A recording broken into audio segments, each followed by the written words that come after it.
Hello everybody, and welcome again to my channel. This time I wanted to talk a little bit about Typhoon Haiyan and the Jehovah's Witness response to it. And the reason for this is because in the November 2015 JW Broadcasting, they talk about their efforts to record on video their relief efforts for that typhoon.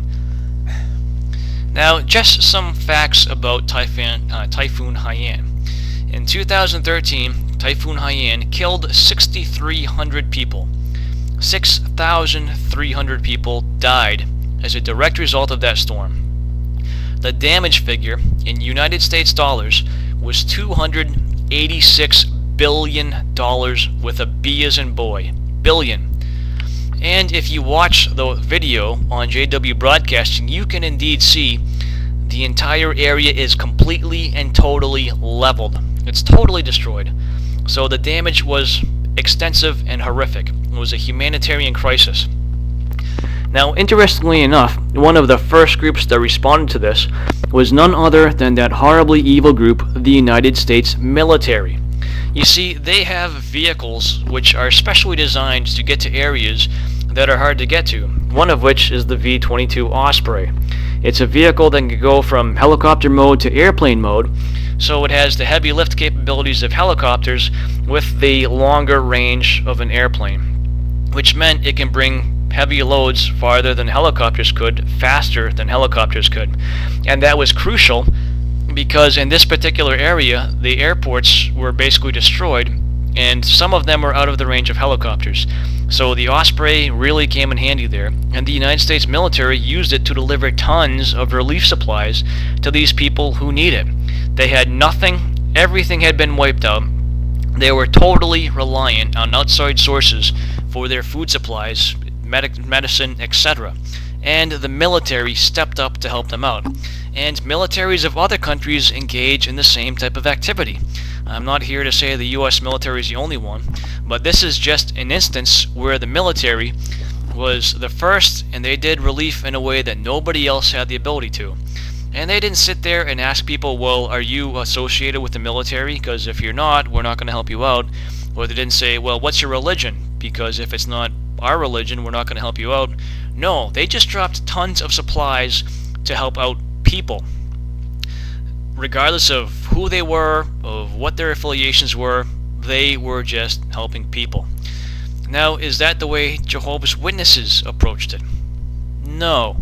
Jehovah's Witnesses only sought to help other Jehovah's Witnesses, and they will tell you that in the November 2015 JW Broadcasting.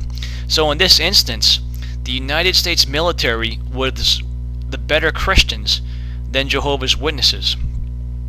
And I'm bringing that out specifically because Jehovah's Witnesses regularly talk about how evil militaries are. But in this case, military of the United States was a better follower of Jesus than Jehovah's Witnesses because they helped everybody, which is what Jesus did.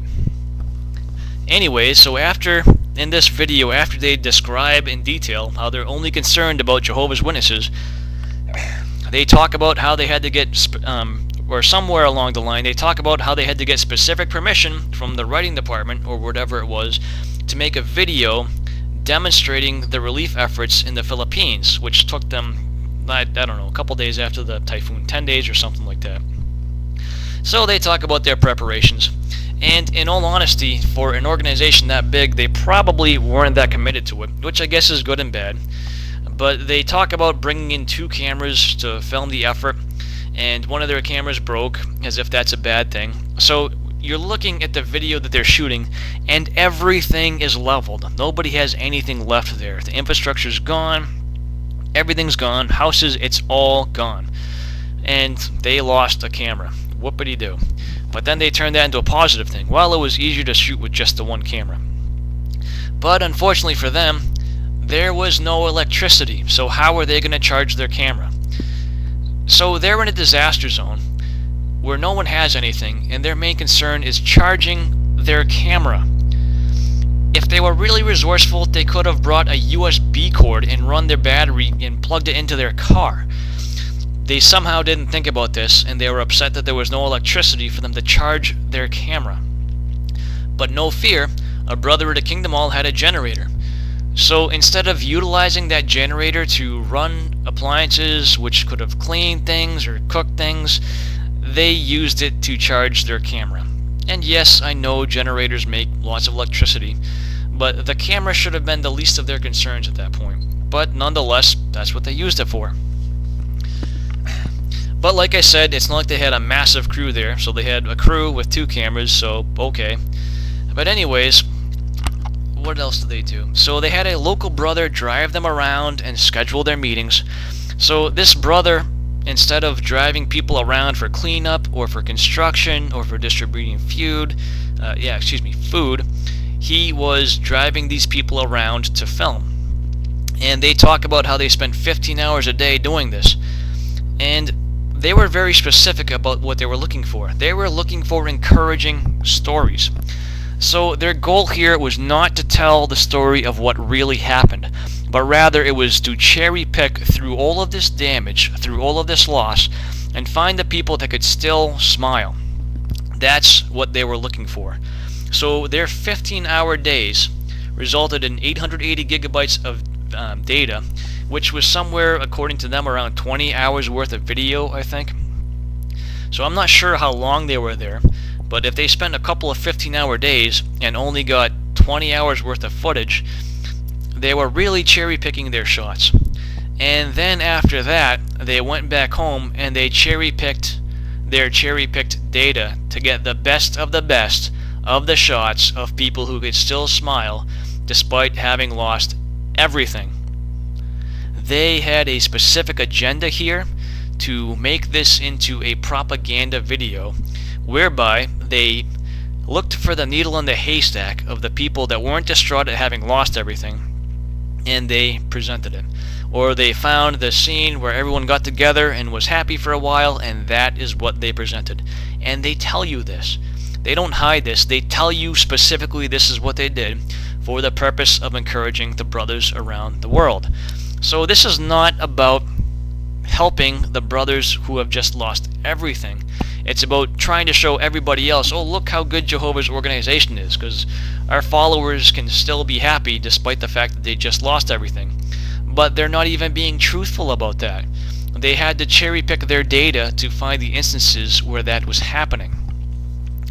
So that was their goal, was to go and sift through these people's misery and loss and find something that they could use to encourage the rest of their flock.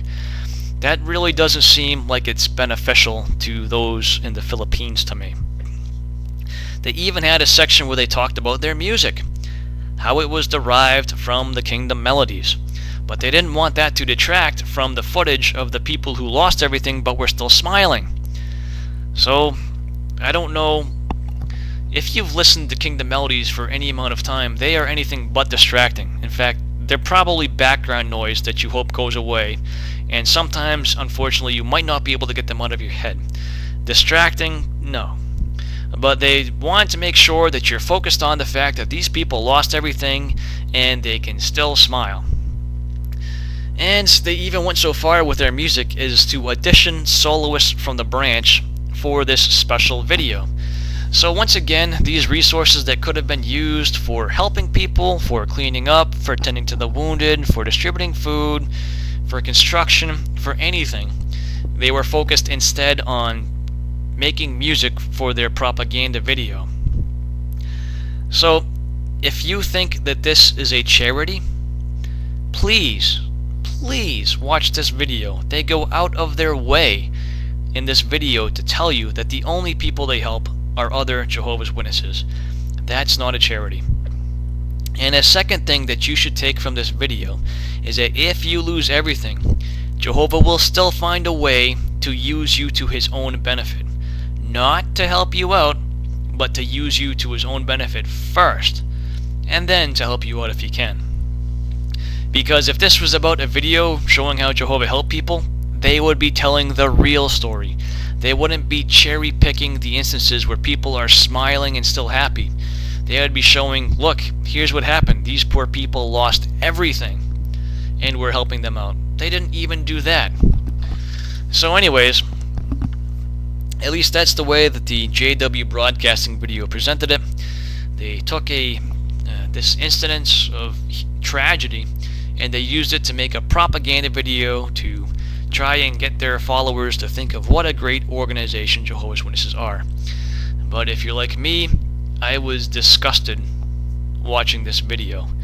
It was shameless, and I can't even find the words, and this is not typically a tone that I take in my videos, but I want to say I'm in disbelief, but I'm not, and that's the really sad part. But if you have not watched that JW broadcasting, please watch it for yourself, form your own opinions. Maybe I'm overreacting, but I think that video tells you everything you need to know about who Jehovah's Witnesses are. So that's the video for this time. Thanks for watching.